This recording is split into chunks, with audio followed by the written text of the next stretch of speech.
Bienvenidos al Magazine por Momentos. Ahora comienza Ni de aquí ni de allí, con Michelle Aguilar.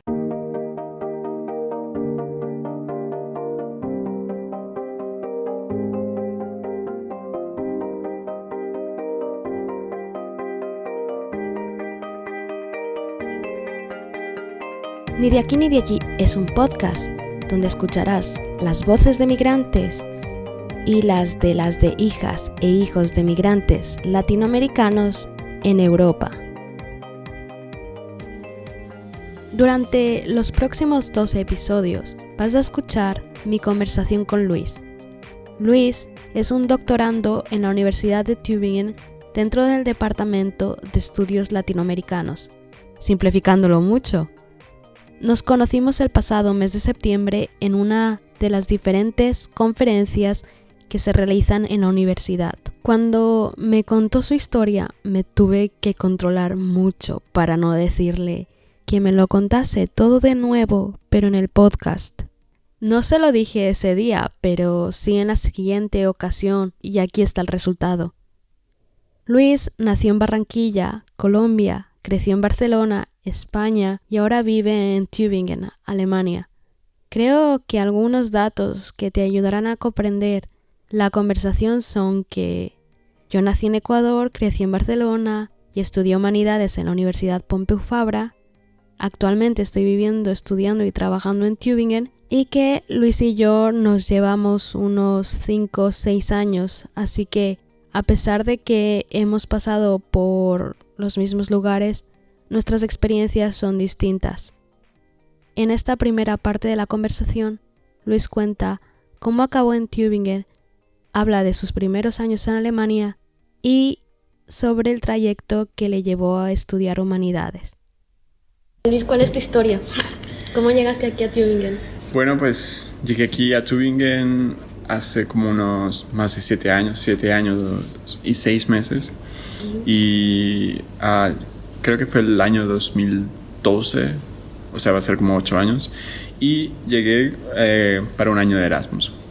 Porque aquí, la verdad es que también es otra historia muy, muy complicada, porque cuando estaba estudiando en la Pompeu Fabra, estaba estudiando Humanidades en la Pompeu Fabra, pues el último año decidí hacer un año de Erasmus. Y como había estudiado francés, durante esos 4 años siempre había estado pensando en ir a París, ¿no? Además, como era, digamos que muy romántico, así, un estudiante universitario, si voy a ir a París, pues. Y cuestiones de la vida o el destino, unos 3 días antes de que se cerrara la convocatoria, tuve una conversación con la que fuera mi novia, o sea, mi exnovia en aquel entonces, y me dijo, no, pues no te interesaría más Alemania y eso. Y yo, claro, no tenía un contacto cero con Alemania. Y no sé por qué se me metió la idea de en esos 3 días ir a Alemania. Y la verdad es que ni siquiera vi el presupuesto, ni si sabía alemán o si no, y ni dónde era. Y cambié la convocatoria y vi que había una universidad llamada Tübingen o Würzburg. Y Tübingen, como estaba más cerca de España relativamente, pues la elegí. Y en el último día de la convocatoria cambié París por Alemania, por Tübingen. Y salí, evidentemente, porque nadie en aquel entonces estaba interesado en Alemania. Y entonces vine y bueno, me preparé un poco de, digamos, en la lengua. Estudié por mí mismo el alemán. Y cuando vine, pues me di cuenta que todo lo que había estudiado no servía para mucho porque no sabía nada de alemán. Y bueno, cuando vine me acuerdo que el segundo día, fue un 3 de octubre del año 2012, sí. El 3 de octubre es festivo aquí en Alemania, es el día de la unificación. Todo estaba cerrado, era festivo, y me acuerdo que me dije, mientras caminaba a la calle y veía todo gris, dije, ¿qué he hecho? ¿Qué he hecho ¿por qué cambié la elección de la convocatoria? Y sí, así fue. Y entonces empecé como que, digamos, de cero aquí ese año. ¿Y por qué te quedaste? Bueno, me quedé porque me gustó, la verdad es que me gustó la experiencia esa experiencia como de supervivencia. Sí, no, fue supervivencia pues por la lengua, por supuesto, por la nueva cultura, por la sobrevivencia también económica, de cómo buscarme el sustento para sobrevivir. No tenía apoyo de mi madre, que en aquel entonces, bueno, de mi familia, en general no tenía apoyo de mi familia ni de España, ni de Colombia, ni nada. Entonces fue todo como muy sobrevivir. Y eso fue lo que digamos que sonará muy masoquista, ¿no? Pero fue empezar desde el principio, con la lengua, con la gente, con la carrera también, digamos que con los estudios también. Y al final, bueno, los primeros 6 meses me acuerdo que fueron muy difíciles. Supongo que esto le habrá pasado a todos los jóvenes que se han ido a estudiar al extranjero, que llegar momentos de bajón, de llegar a casa y decir, ¿qué hago aquí? Soy tonto, estaba tan bien. Pero ya cuando uno va despegando, ya uno va viendo que las cosas van saliendo mejor y al final pues acabó ese año y cerré mi carrera aquí, o sea, acabé el grado aquí en Alemania. Fui a Barcelona a recoger el título, a hacer todas las formalidades para que me dieran el título y dije, no, yo pues me voy a Alemania, o sea, no, creo que fui a Barcelona solamente por una semana, volví y dije, bueno, tampoco me quedé en Tübingen porque al final me acabé hartando un poco de Tübingen porque era muy pequeño y me fui a Berlín. No sé, también fue como la segunda aventura, fue como el capítulo 2 de la aventura porque no sé cómo pude ir a Berlín porque no tenía dinero, o sea, llegué a Berlín con dinero para 2 meses. Digamos que mi excusa para ir a Berlín cuando acabé aquí en Tübingen fue hacer la prueba, o sea, aquí en Alemania los estudiantes, para entrar en la universidad, los estudiantes extranjeros tienen que demostrar sus conocimientos de alemán y hay unas pruebas como oficiales. Entonces la excusa que tenía para ir a Berlín, la excusa para nadie porque era para mí mismo, digamos que fue hacer ese examen y digamos que solamente tenía dinero para 2 meses en Berlín. Hice el examen, tampoco no sé ni cómo lo aprobé porque era un examen muy difícil y había cursos pero yo no tenía dinero para los cursos ni nada y bueno, lo aprobé y dije, bueno, ¿ahora qué? No tengo dinero, tengo el título y bueno, pues dije, pues me pongo a trabajar, trabajos así como de mini jobs y eso para ganar un poco de dinero y quedarme ahí y conocer la ciudad, o sea que fue un año también muy también de sobrevivir, pero no sobrevivir en la burbuja de Erasmus o en la burbuja universitaria, sino sobrevivir en la ciudad, en la capital, solo. Y sí. ¿Y cómo fue? O sea, ¿hiciste amigos? ¿Fue fácil? No, bueno, al principio fue muy duro, o sea, fue aún más duro que el shock que tuve el 3 de octubre del 2012 cuando caminaba por aquí, porque ya fue un shock de ¿qué hago en Berlín? ¿No? Como que siempre que llegaba a un sitio nuevo era como que ¿qué he hecho y por qué estoy aquí? Y bueno, y al principio fue muy duro porque, digamos, por la situación económica en que estaban, que en aquel tiempo, ahora que lo pienso con perspectiva de tiempo, pues digo, qué loco que estaba porque dice sin dinero, pero en aquel entonces me daba igual. El más duro era como digamos que empezar a hacer amistades y eso. Pero una cuestión también de identidad. Porque o sea, para mí salir de España, digamos que del medio donde me crié, el medio social donde me crié, fue muy difícil hacer amistades, digamos, porque o sea, una persona cuando va a un país nuevo, va normalmente hacia sus compatriotas, digamos, compatriotas, no me gusta la palabra compatriotas, sus paisanos, digamos.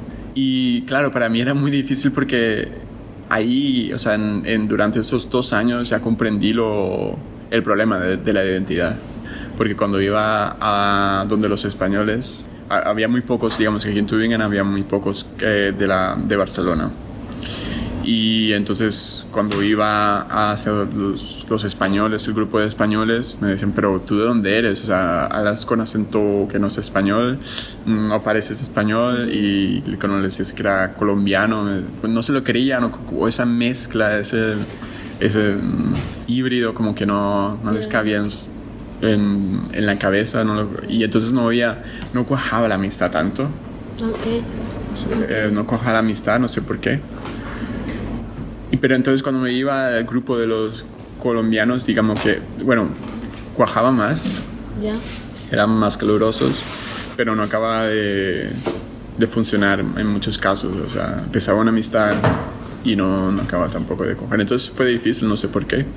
También porque cometí, digamos, que el error al principio de quería plantear amistades solamente con alemanes. O con gente con la que pudiera hablar alemán, porque estaba como obsesionado, como que era de vida o muerte de hablar alemán y lo más perfecto posible y lo más rápido posible. Entonces también supongo que iba con esa presión, y supongo que la gente que me acompañaba también lo notaba, entonces a lo mejor no caía bien, no sé.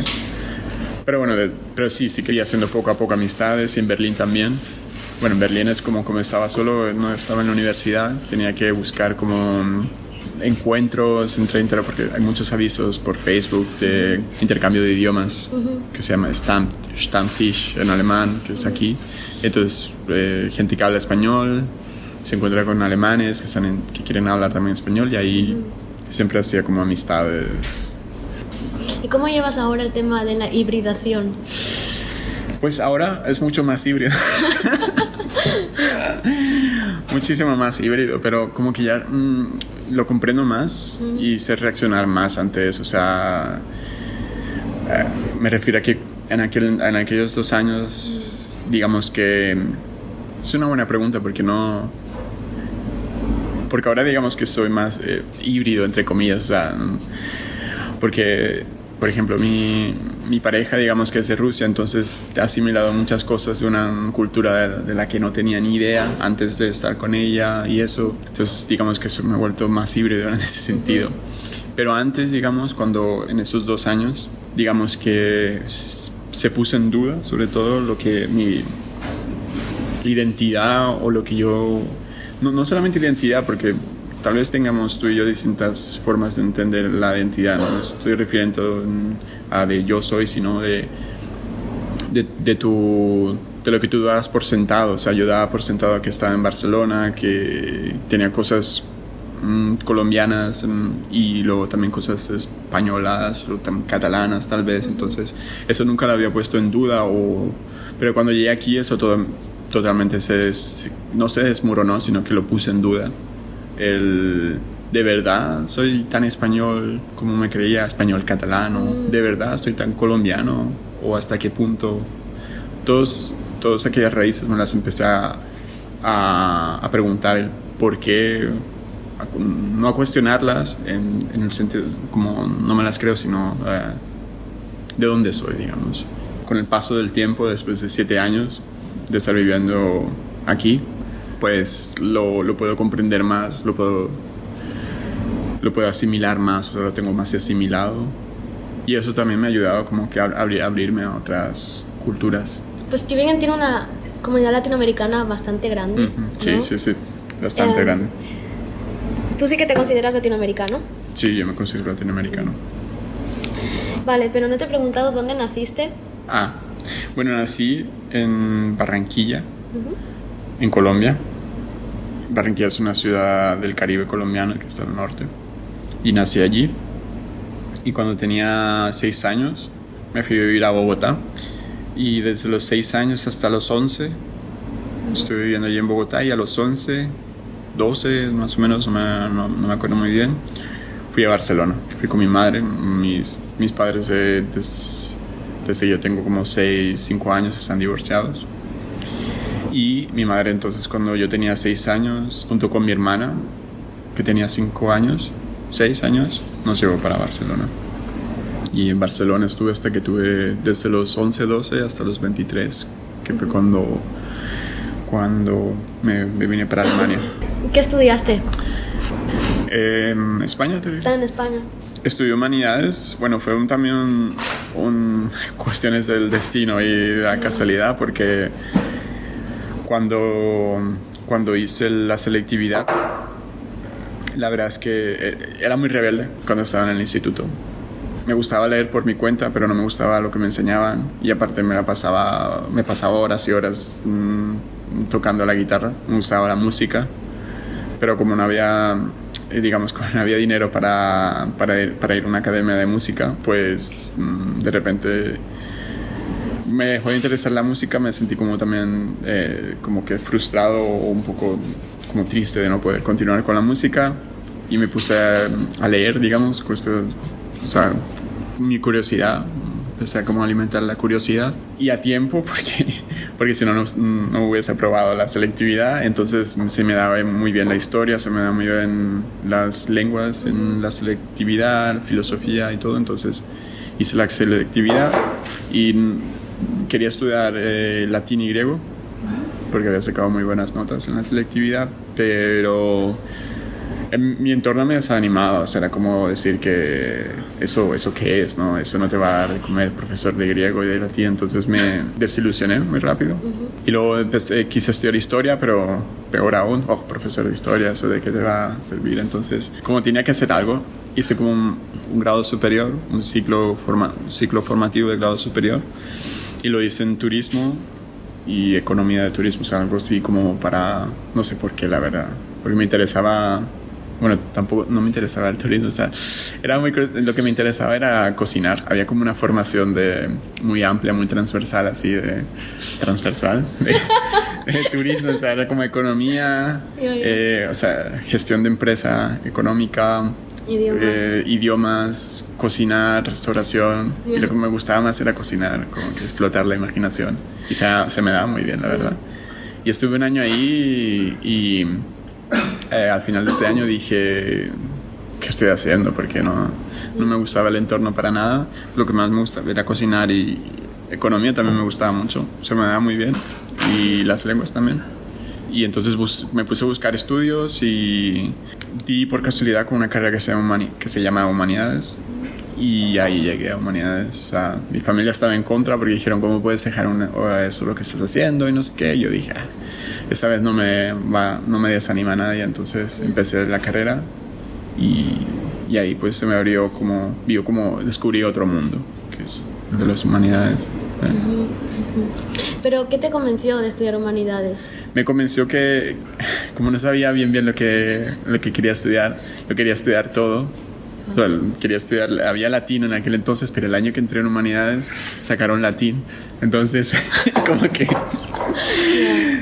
Sí, porque había latín, había muchos cursos de latín, y eso también me animó mucho. Y entonces había historia, había filosofía, había arte. Entonces era como que, aquí está todo, es como un buffet libre, ¿no?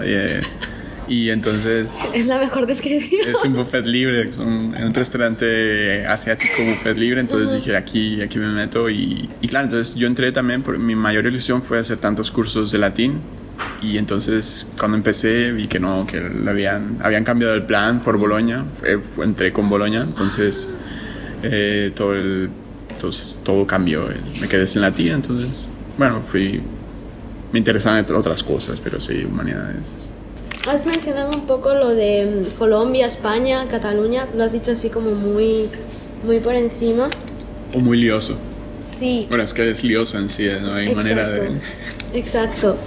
Entonces, en mi caso, yo llegué a la conclusión de que siempre estaba esa pregunta, bueno, en mi caso Ecuador, ¿no? Pero esa pregunta porque crecí en Cataluña. Y allí siempre estaba la pregunta en las aulas, constante, entre los niños o entre los adolescentes, ¿Cataluña o España? ¿Cataluña o España? Sí. ¿No? Porque luego yo he entrevistado a otros chicos y esa pregunta no ha estado con tanta insistencia como para mí.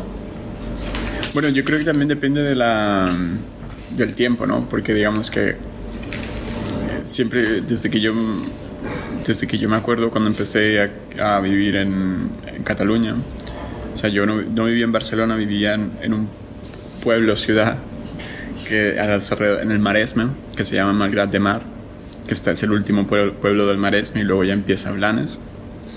Y entonces, también por el contexto, por la época. Digamos que era el 2002, 2003, cuando empecé a estudiar en el instituto, primero de la ESO. Por la cuestión también, digamos, socioeconómica, el lugar Malgrat de Mar es, digamos, que un pueblo bastante curioso, porque la mitad de la población, digo casi la mitad porque la ciudad está compartida en barrios incluso, como que la mitad de la población es tradicional catalana, o sea, de familia catalana, y la otra mitad de ascendencia española, digamos. Y luego, bueno, también están los que tienen otras raíces. Y entonces, por la cuestión del tiempo, eran los años de buena bonanza de España, era cuando había mucho empleo, era cuando España tenía, digamos que eran los años de José María Aznar, y eran los años de... que en verdad todo era un engaño, o sea, esa burbuja inmobiliaria del dinero, del trabajo, de todo lo puede hacer España. Claro, cuando hay bonanza y la crisis está de lejos, pues la gente no se hace tantas preguntas a sí misma sobre nacionalidad, identidad o todas estas cosas. Entonces, en mi caso no había tanto este tipo de debates. Y tampoco habían debates, digamos, de los inmigrantes, digamos. Había como que la gente era... Yo me acuerdo que, bueno, también eran niños, ¿no? Pero bastante ignorantes en el sentido de dónde estaba Colombia, de qué era Sudamérica, y también a lo mejor porque no había tanta inmigración.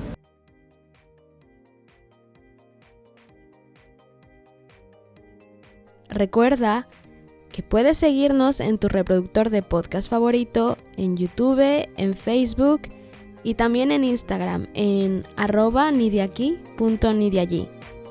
Muchísimas gracias por estar aquí. Nos escuchamos pronto. Si te gusta este programa y lo escuchas desde la plataforma o la aplicación de iVoox, te pedimos que le des al botón me gusta que acompaña este audio. Si lo haces desde otra plataforma y también quieres, puedes hacerlo buscándonos en iVoox.com.